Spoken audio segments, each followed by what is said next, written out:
Works. Okay, great. So the way I thought might make most sense for beginnings to new developments is to give like a short historical introduction to research funding, and then talk about what was introduced as my main research topic at the moment, which is the lottery first approach to research funding. So in the beginning, like for the first maybe 10 to 12 minutes, I want to give a brief introduction how research or science funding. I use this term like quite interchangeably, and so sorry if you have like very strong opinions on that being different terms over the last decades and centuries, but also point out what were actually reasons for changes and what were the goals behind those changes.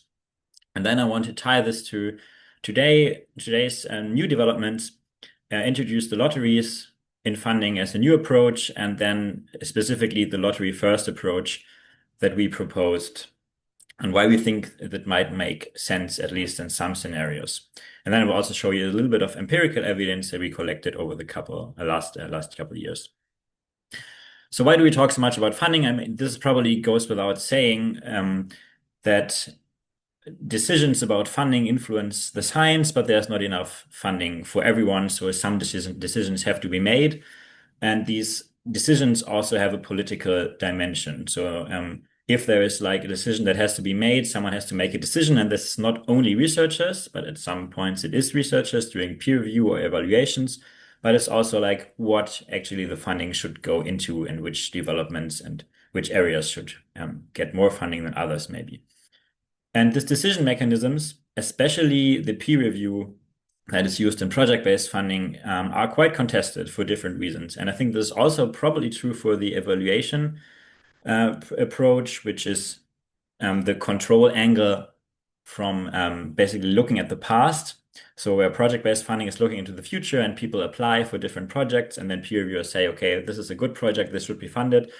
In the evaluation, this is mostly ex post, so that means like you get funding, and then after the funding expires or after a couple of years, you get evaluated if you do like sensible things with the money and if you should get continue funding. But this is mostly about, and this I will also mostly talk about project-based funding, and here the critical claims are also the ones that has like I would say the most weight over the last couple of years and decades. So the dimensions why this is contested are at some issues connected to measurement, like validity and reliability, that many people nowadays say like the validity of peer review is not that high. So when you have the very high ranked projects, those are not necessarily the ones bringing back like the most impact or quality. And this is also like difficult because you need to have, of course, a measure of quality or of impact, which is a very hard thing. So people argue that this is actually on this grounds of validity. This is critical. What's actually a little bit less contested conceptually, but more contested like on measurement grounds is reliability. So what people quite consistently find is that reviewers do not agree very much when evaluating proposals. So when one reviewer might rate one project proposal very highly, but the other one might rate it very low, and then it gets like averaged usually, and it ends up somewhere in the middle. And of course, in this case, it might be unclear who is right, but the person then, if it's the score in the middle, they usually won't get funding. And we would expect or hope that we have a process that actually works better in this regard. Then there are also fairness discussions. And this is mostly related to some kind of bias. And there are also like a lot of different biases that you can find in the literature, like gender bias, race bias, institutional bias, but also the bias that when you have a reviewer that actually knows you, then you get a better chance of going through the process, irrespective of the actually proposal quality. And then it's also a quite costly process. So writing all these applications costs a lot of time for the researchers. But then reviewers also have to review all of them, and there's also administrative costs with like funding agencies who need to get funding. And then there might also be adverse effects, like for instance, a degree of competition that's too high, that people do not collaborate very well anymore, that there's mainstreaming, that actually people try to propose projects that are more safe and less risky and less innovative, and that the values, the pluralistic values that science should follow, are replaced by values that are basically just parameters that you can quite easily measure, like citation indices, for instance, or high rank publications. So all of them are actually quite known for at least a couple decades. So I put like a couple old citations and a couple new ones here. But some of them are quite old actually. But nothing really changed except it get like only more of it, to be fair, in recent times. So, but nowadays there's actually one new problem that seems to occur, and this is feasibility. So I don't know if you followed that, but a couple of weeks ago, the ERC changed to a stricter application procedure, in the sense that they say they get too many applications. So what they're doing from now on is that everyone gets like an extended timeout if they got rejected. So what was 1 year before is now 2 years, and what was 2 years before is now 3 years. And they actually said that they evaluated every other possibility, and this was the only one that they wanted to continue with.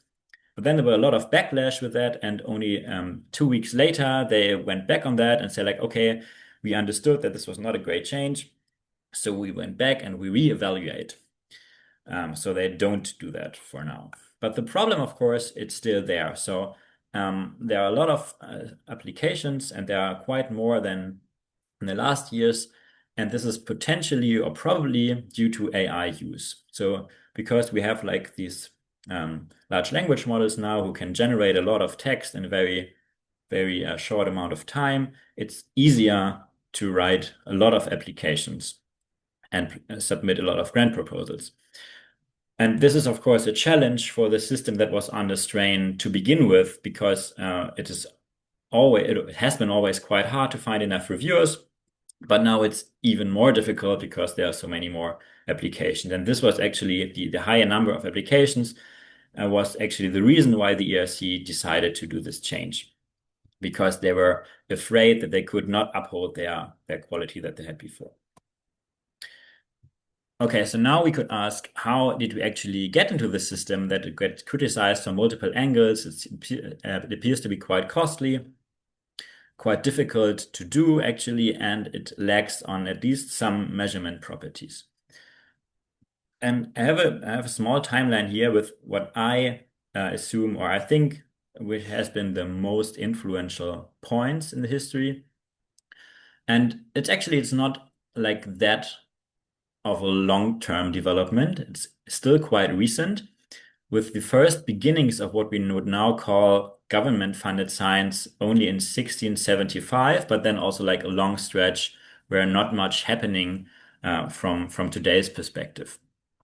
So especially there was no structural funding. So most of it was like ex post funding through universities, or there were prizes, or sometimes financing expeditions, for instance, which you could also subsume under a science funding aspect. Then in 1870, that was like the first, what we might call now a grant from the US government back then, which was fighting a yellow fever epidemic, and tried this grant approach where they're handing out money to scientists to solve this epidemic. But then it got discontinued, and not much happening after that. That really started to change in the beginning of the 1900s, but it mostly was, especially in the US, private change from private philanthropies who were started to fund scientific enterprises. But we also saw in the more government-related field some beginnings of the structural organization, especially driven by World War I, because it was the first bigger war where technical superiority really made a difference. And this, of course, was noted by basically all world leaders. After that, in the interwar period, there was a continued structural organization of science in different governments in different countries. and especially the relation of politics and science got discussed more thoroughly. I mean, maybe you have heard of the Haldane principle that was formulated, I think, in 1917, 1918 in the UK, which is interpreted nowadays as like the politics get the power to determine which direction science should go by, for instance, applying funding. But then what actually is done in terms of research, this is something that the researcher has freedom about. Especially important for this perspective today is that in the 1920s, there were occurrence of short-term project-based funding, which quite resembled what we have nowadays, especially in Germany and the US. But the reason for that was not like a higher epistemic quality or to fund projects with higher impact, but it was mostly because of funding cuts in the US case and steering opportunities, because in the philanthropies, there was the Rockefeller Foundation. They noted that when they have projects that are shorter in duration, scientists have to reapply more often. So the foundation could then steer the research more directly than it was before with like longer time spans. And in Germany, it was researchers coming together in an organization and wanted to preserve their power to direct research and direct money through those projects. In the 1930s to 1950s, there was more structural organization of now public funding with more governmental influence. And in the US and in Germany as well, the short-term project-based funding entered the public domain and was now also funded by governments and decided by scientists. After that, that's my term actually, that was my reading of the literature, happened what I would call the golden age. So there was an increased state funding. And this is mostly true for the US, but it was also true for European scientific systems, that there was basically no strings attached. There were a lot of money and it increased quite a lot over this time. I think it was in the US, it was like a factor of 25 over like 10 to 15 years. So it was really a lot of extra money. Because there was a lot of trust in the process and there were a lot of progress that increased this trust. And the Cold War also did a lot to foster technological increase. And in Europe, the block grant model dominated, where money was distributed more egalitarian and for longer time periods than in the US. In the 60s to 70s, a lot of crises happened. So in the US, there was a decrease in threat due to the Cold War and oil crisis. The Vietnam War led to reduced trust in the government, and there were growing critics and attacks to the system. And it was actually peer review was like the way out. So where today people often critique peer review, back then it was peer review was the answer because it was a more transparent mechanism that got higher accountability for the political system. So they had peer review before that, but it was seen as too intransparent. So they increased transparency, and this resolved the crisis, at least like superficially, because there were already crises going underneath that for if funding should be, if science should be funded that is politically controversial. So what we see today, basically, you could see that back then, but it didn't popped up as like a very important thing back then. But there were also increasing audits society-wide, and this is not only in the US. So that also in the more egalitarian system of Europe, starting in the UK, the new public government system or approach also changed science in a way that now the money that was used to fund science was not no strings attached, but there were actually a lot of different evaluations that checked for what the funding, the public money was actually spent. And from that, we only got basically only an increased competition in internationalization of funding, with the European Union also have, like, at least in Europe, a bigger reach. And we also got the competition that entered other forms of funding. This is related with the increasing audits society-wide. So what it was before was basically only competition for project-based funding, and on the other hand, the block grant. But now we also got like competition, for instance, within institutions for limited money, which was not necessarily project-based funding. But what we also got like a little later was the empirical studies. So an increased attempt to understand the funding system and analyze what happens with money and how different scientific funding systems work and influence the science that was done or that is done. And also like new mechanisms were proposed by diversifying programs, diversifying the applicants, trying to increase fairness by having more stringent criteria that are used to distribute the money. But then also lottery mechanisms were proposed, which I will talk about in a bit. And AI tools are the new kid on the block, so to say. So there are a couple of persistent dynamics which I think should be highlighted as a broad picture. So it for all this time, the question was who gets funding, which back then was basically answered by like only the best scientists, and which today got this fairness component. And the question is also is the process fair for everyone involved? Then who gets to say what to research, which is about influence, not only on the side of the researchers, but also on the side of politicians. But importantly also, when does the change occur? And this is mostly outside pressures, is my reading of the history. So scarcity of resources changed a lot of the system. Wars changed a lot. Actually, mostly, at least in this time point, from a research perspective, to the better. So the World Wars and the Cold Wars were all like associated with an increase in science funding.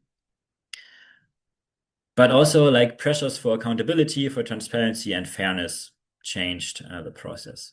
What actually did not quite change the process was criticisms about that the quality of science was not that great. So of course that was also like almost always a rational of a justification of the change, that like we now have a system that actually fosters excellence, for instance, but there never has been presented evidence that would back those claims. So we could argue that there is quite a mismatch, that we as researchers would want to have a process that fosters quality, does not cost that much, is fair, and that we accept as like a process that does all these things and maybe more. So this is not an exhaustive list. But other people, and especially those who decide which systems operate, might want to have other things, at least in addition to that. And here are accountability, legitimacy, defensibility. So if it basically sounds good to have this process, and steering opportunities come into play.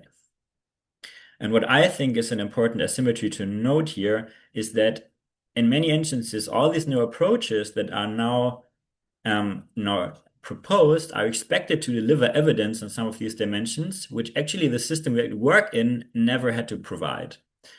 They were basically, in all cases I know of, they were introduced without like saying how they would fare in these dimensions that are relevant to research, as I would see it, and probably many others as well.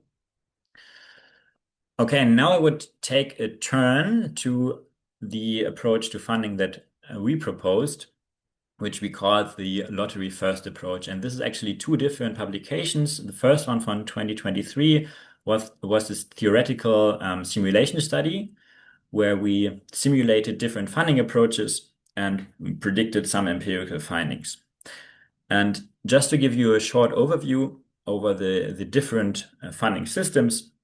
So in many, maybe most project-based funding systems, researchers submit an application that is evaluated, and this evaluation decides which projects are getting funded. Sometimes there's a second stage, for instance, in the European Research Council grants, there's a written application, and then the ones who get selected are also invited to give a short presentation, and only then is decided who gets the funding. And then in the, I think, last 10 to 15 years, there was proposed to use a lottery instead of this second step. So researchers submit an application, and some of them might be selected for funding like right in the beginning. Some of them are selected out of the competition, and the ones in the middle, which is actually the part of the distribution where the reliability of reviewers is traditionally found to be the lowest, those are selected to a lottery, because the argument is then in this case, the reviewers will not, like, the reliability will be low, so we would just spend money for basically no extra evidence that's worthwhile. So we could also use a lottery. And then we proposed the lottery first approach, which basically turns this on its head. And the reason for this was that we argued that in this case, you still have a lot of the negative aspects of the system still in it, because all people have to submit full applications. It is still costly. The viewer reliability might still be an issue, and the fairness concerns are also still an issue, because like this is still the same filter in the first step as it is in the other two steps, which are criticized for these reasons.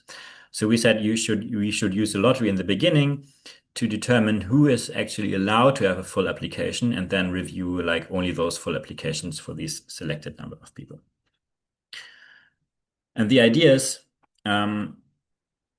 that, which I didn't say, which I wanted to say earlier, but I didn't. So what also happened over the course of the past is that because the competition in the project-based funding got high, the task that was expected from reviewers was changed from filtering out only bad proposals to selecting only the very good ones.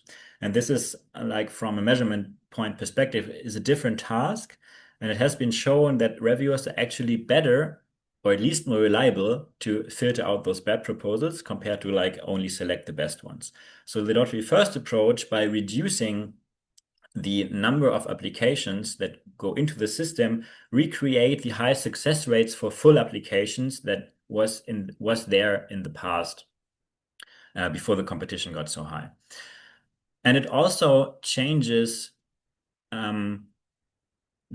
presumably it changes who applies to a process and what kinds of ideas are proposed, for the same reason that you don't have as much pressure, and you don't have to write the full application, but only have a very low chance of success. And the resources that you save, you might invest it to a more thorough review process, but this was basically just an idea that we didn't analyze that empirically. So I think for the sake of time, I will just quickly skip that.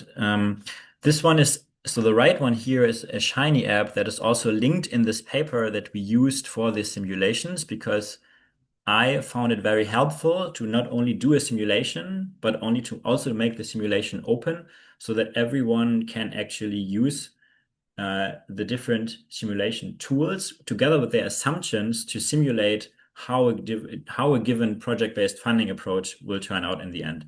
Because there are a lot of unproven assumptions, and those assumptions influence to a great degree what results you get for different funding approaches. So for instance, if you assume like the peer review is quite bad and finding out like very good proposals, then this will lead to quite different conclusions than when you buy into the different claim that actually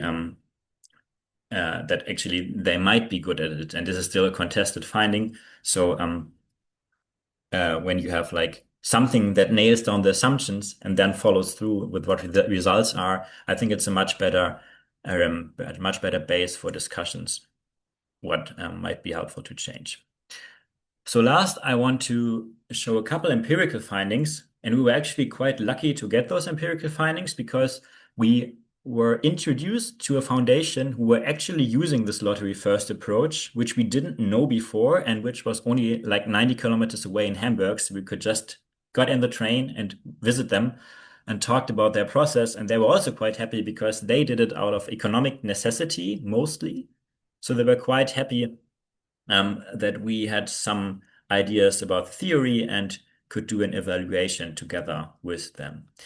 And the reason we didn't know them was because they were quite new. That was the first one, but also that they did teaching grants, which is quite rare in Germany. And we were basically only knowing like the research grant space. And they had one approach or one funding line called Freiraum, which is translated to open space, which they wanted to make as open as possible. And basically, the only requirement someone needed to provide is that they had to be an employee by any research institution in Germany. But that also meant like 280,000 individuals were eligible for funding. And even though they didn't know how many would apply, they were quite certain that there would be more people than they could handle doing peer review. So they were looking for a different approach. And in the first year, they used a first come, first served procedure where they basically said, okay, the first 600 are allowed to submit an application. And after those 600, we will just close down the application pool. But then people were not quite happy with that. So in the second year, they changed that to a lottery. And this is where we came in at this point and discussed with them to do an evaluation where we want to show you the results. But first, a little bit of the background, how the procedure actually works. So applicants need to submit an expression of interest, which is just 1,500 characters, so very short. And this is just to later match the person and idea to the full application and person who is selected by lottery. Because what they wanted, so they wanted to have a funding that is connected to the person. And with that, they wanted to avoid that some research group leaders might just take the winning lot from any of their team members and then hand in their idea. So what they wanted is to select one person and one idea by lottery, and then also make sure that it's actually this person that gets to carry out their idea.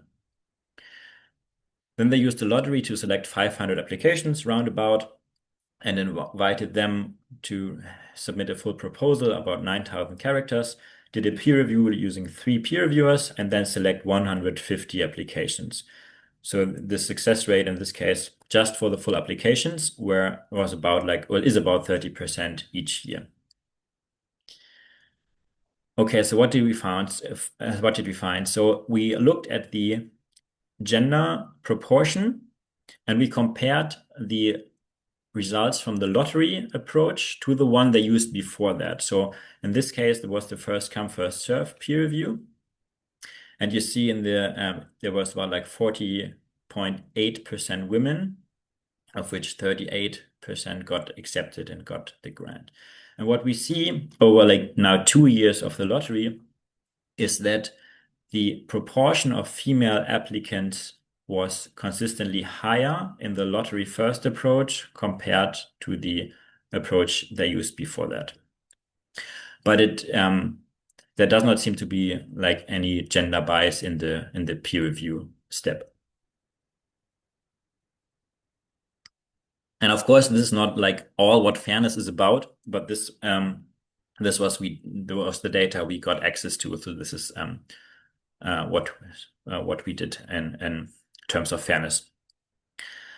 Then we also asked about work time they spent for the expression of interest here on the left and for the full proposal, and also the reviewers who were reviewing the applications. So you can see this is not that many hours on average for the expression of interest. It's already quite a lot of hours for the full application, and the reviewers took about like 2 hours. And what we did then was we were just adding up like all the hours and then multiplied that by a standard wage in Germany to estimate how costly the whole process was. And then we also asked the participant, which I haven't shown here, how likely they would have been to submit an application in a conventional one-stage approach. So just like if the Freiraum funding line would be like just write a full application and get selected or don't, how likely is it that you apply? And then we use this probability to estimate how much those process would have costed instead of the lottery. And this is these data here. So on the right, you see the lottery first approach, which was about, I think, 4 million in total. And the conventional counterfactual approach would have been like around 13.5 million, which was already, I think, a third of the whole volume or the whole budget for the funding line. And we also plotted that by the applications that were not funded or were funded. And maybe not surprisingly, if you have that many applications who eventually do not get through, most of the money is actually spent on those applications because there were so many full applications rejected in the counterfactual case that still have to undergo peer review, and of course they still have to be written. And in this case, the lottery first approach, because it has this high success rate for full proposals, fares better in this regard. Then, of course, quality also matters. So, how well is the science, or in this case, the teaching, actually, if you use this approach? And unfortunately, so far, we were not able to follow the individual projects and say something about the projects and how they turned out. What we did is just asking in the different evaluations the people involved. So the reviewers said there were no, like at least no worse quality or better quality than they had expected. So there are no bad surprises here. And we also asked the applicants about like some psychological states and if they are different compared to other approaches they participated in. And what we see here is that in general, the applicants, so these are 2 years, so this was 2025, this was 2026. We see that people tend to be more motivated in the lottery first approach compared to what they were involved in before, felt around the same pressure, maybe a little bit more anxiety, and maybe a little bit more keen on risk taking with their approach, which we thought was quite interesting. And then last, before I wrap up, we also asked about the preferences. So here again, we contrasted the lottery first approach with the conventional one-step peer review, and we found that around half of them preferred either approach, with reviewers being like quite divided, which we were actually quite surprised. And we also did this over 2 years and found the same distribution as well. So some reviewers really like the lottery first and some really don't. And the reasons for that, maybe also unsurprisingly, is so the reason for why people prefer the lottery first approach is the lower amount of work that they have to put in compared to the conventional peer review. But regarding the own chance of success, the fairness of the application, and the quality of the funded applications, people tend to prefer the conventional peer review approach. So to conclude, from the first part, I think important to take away is that the quality has never been the single goal of peer review and also of any change in the history of science funding. But there were also like political dimensions, which were very important, and financial pressure, of course, which I have not noted here. The old system, as we see it, is under pressure, and new approaches are being developed, of which the lottery first approach that we proposed here is one of them, but of course not the only one. And what I think is the most important findings from our research is that the approach itself, and potentially also, of course, how it is advertised and how the administration works around it, can influence who actually applies to a given funding line. And it might also, by things such as risk-taking or motivation, might influence the proposal as well. And what we see in the lottery first, and especially that it reduces costs quite a lot, which are also, which I didn't tell you, is of course predictable costs. Excuse me. So by counting or by determining the number of winning tickets, as a funding agency, you can actually determine how much work and how much reviewers you will need to evaluate them. And this could actually be quite a surprise if you have a new funding line, you don't really know what's coming, right? And we also see that it's quite accepted. So at first we were like a little bit torn, like seeing like 50%. It's like, yeah, okay, it's 50%. It's not that much. It's not that low. But we think for a new approach that has never been tested before, we were actually quite surprised that it was that high. Yeah, and now I'm looking forward to the discussion. Thank you very much.